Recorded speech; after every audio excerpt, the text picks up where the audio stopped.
আমরা চাই যে এমন একটা প্রশাসন থাকুক যে প্রশাসন এর কাছে থাকবে শুধু বাংলাদেশ।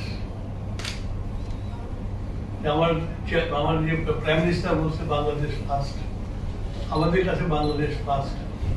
আমি চাই না যে আমার প্রতিষ্ঠান, আমার মিনিস্ট্রিটা কোনো দলীয় লোক দিয়ে পরিচালিত করবে। তারা তাদের কাজ হবে দেশের কাজ করা, তার বাইরে কোনো কাজ নেই। তো সেই জন্যই আমি আপনাদেরকে বলছি যে আমি এখানে কাজ করে গেছি, আমি অভ্যস্ত এখানে। হয়তো আমাদের সাথে যারা ছিল তারা নাই, রিটায়ার করে গেছে, হয়ে গেছে, কিন্তু আপনাদের সাথে আমি নতুন কাজ শুরু করছি। তো আপনাদের কাছে আমি ফুল কোঅপারেশন চাইব দেশের জন্য।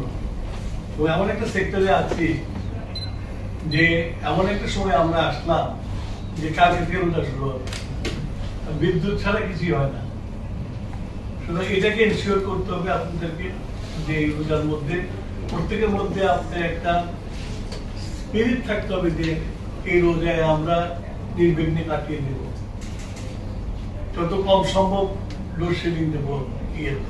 টেকনিক্যাল কারণে হয়, দ্যাটস এ ডিফারেন্ট থিং, সারা মধ্যে